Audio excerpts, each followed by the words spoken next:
What's up cuy? Gimana kabarnya? Moga hari ini lo sehat-sehat aja ya. Dan tentunya banyak duit buat beli VPN. Emang VPN buat apaan sih cuy? Sok polos. Oke. Kali ini gue mau bahas hal yang penting banget buat dibahas, yaitu 5 dosa besar seorang sales pemula. Gak usah banyak cincong, sikat. Oke cuy, untuk lo yang belum pernah jadi atau bukan seorang sales, gue mau tanya nih, menurut lo, sosok seperti apakah seorang sales itu? Apakah identik dengan penipu? Karena apa yang diucapkan seorang sales hanya sesuatu yang baik-baik aja saat menawarkan produknya ya cuy. Atau sales itu adalah sosok pengganggu, di mana kehadirannya hanya bikin risih doang cuy. Yes, apapun yang lo pikirin tentang sales, itu semua benar cuy. Apa yang orang lain pikirkan, itu merupakan feedback dari sebuah aksi. Lalu, kira-kira aksi apakah yang membuat orang lain risih dengan seorang sales? Oke, gue jelasin semuanya ya cuy. 5 dosa besar seorang sales yang menimbulkan kesan negatif hingga berdampak buruk pada profesi seorang sales. Oke cuy, dosa pertama, takut penolakan. Pernahkah lo menahan diri berbicara kepada orang lain karena takut akan penolakan cuy? Nah, sebetulnya hal tersebut merupakan suatu yang wajar dan sering dirasakan oleh banyak orang cuy. Sebagai seorang sales, takut akan penolakan ini itu bisa timbul akibat pikiran negatif terhadap dampak yang akan terjadi cuy. Nah misalnya gini, ketika lo menawarkan sebuah produk, calon pembeli mungkin akan menolak. Lo mungkin juga dihadapkan oleh kekhawatiran seperti nggak bisa menjawab pertanyaan calon pembeli, yang mengakibatkan calon pembeli nggak tertarik membeli produk ke lo. Perlu digarisbawahi bahwa ketakutan ini hanya berada dalam pemikiran manusia saja cuy. Semua asumsi yang lo pikirin belum tentu terjadi. Lalu, gimana sebaiknya lo menghadapi ketakutan ini cuy? Nah, terapkan hal berikut pada diri lo cuy. Ubah mindset lo terhadap penolakan. Apa sebetulnya penolakan itu? Apakah seseorang menolak karena ada yang salah dengan diri lo cuy? Ataukah seseorang menolak karena lo nggak cukup baik dalam menjelaskan? Tentu saja enggak lah cuy. Nggak ada yang salah dengan diri lo.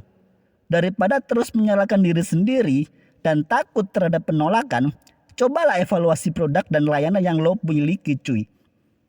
Apakah lo menawarkan produk yang sesuai dengan kebutuhan pembeli? Apakah lo sudah menjelaskan produk dengan cukup baik cuy? Atau apakah harga produk yang lo tawarin sesuai dengan budget pembeli? Cobalah menjawab beberapa pertanyaan dari gue ini cuy. Dan lihat, apakah lo berhasil mengubah mindset lo terhadap penolakan? Evaluasi terus produk dan layanan terhadap masing-masing calon pembeli. Karena bagaimanapun juga, kebutuhan calon pembeli itu berbeda-beda. Oke lanjut, dosa besar kedua, takut mendekati calon pembeli. Yes, kebanyakan seorang sales pemula itu takut mendekati calon pembeli dan bingung bagaimana memulai percakapan. Lo takut calon pembeli akan memotong pembicaraan dan menolak tawaran produk yang lo tawarin cuy. Lo takut calon pembeli itu gak tertarik dan pergi meninggalin lo cuy. Nah, ketakutan seperti ini lagi-lagi akan menghalangi lo untuk mencapai target penjualan. Lalu gimana cara ngatasinnya cuy? Lo harus kenalin calon pembeli sebelum lo memulai percakapan. Apakah calon pembeli lo seorang pria atau wanita? Berapa usianya? Apakah mereka memiliki anak, orang tua, atau keluarga lain yang mungkin cocok dengan produk yang lo tawarin? Jika calon pembeli adalah seorang yang lo kenal, cari tahu lebih jauh mengenai latar belakangnya. Apakah mereka memiliki masalah yang mungkin bisa lo bantu cuy? Dan apakah mereka membutuhkan produk yang lo tawarin?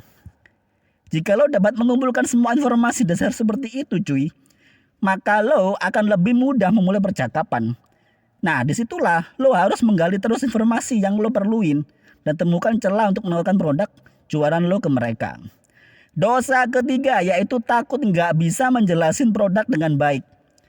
Pertanyaan-pertanyaan calon pembeli terhadap produk adalah variabel yang sering kali ditakuti oleh penjual. Untuk menghadapi hal ini, yang harus lo lakuin adalah mempelajari produk dan mempersiapkan diri lo terlebih dahulu cuy. Sebelum lo pergi cari prospek untuk menawarkan dan menjelaskan produk jualan kepada calon pembeli. Oke lanjut. 3 dosa besar atau rasa takut yang gue jelasin barusan itu merupakan gerbang menuju lingkaran setan cuy. Jadi gini cuy ya.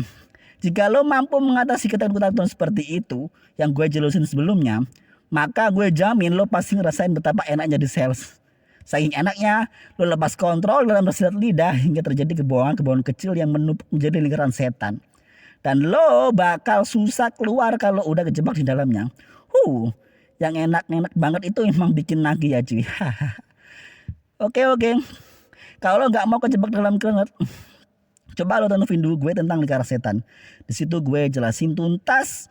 Lo cek aja, oke? Lanjut dosa keempat. Enggan belajar lagi alias sok jago. Setelah lo melewati 3 lapisan dosa besar seorang sales, sudah pasti lo sampai di lapisan ini. Sisi gelap lo mulai muncul di mana lo merasakan nikmat karena lo yakin lo pasti bisa jualan dan terus menembus target dengan mudah. Lo akan jadi sombong dan suka meremehkan hal apapun hingga pada akhirnya lo terkena dampak dari penyakit sombong. Ya lo pasti tahu lah karma seperti apa yang pasti dilalui manusia sombong. Kalau lo belum tahu coba deh lo tonton sinetron Azab Indosiar, pasti lo akan tahu. Lalu solusinya gimana biar lo terhindar dari dosa keempat ini cuy? Sederhana banget cuy. Yang perlu lo lakukan adalah banyak belajar untuk mengasah skill jualan. Belajar dari mana aja boleh, dan yang paling penting lo harus jadi pribadi yang rendah hati, suka menolong dan rajin menabung. Ya intinya perbanyak bersyukur dan jadi pribadi yang baik ya cuy. Lanjut dosa terakhir atau dosa yang kelima yaitu bersekutu dengan setan alias banyak bohongnya. Oke.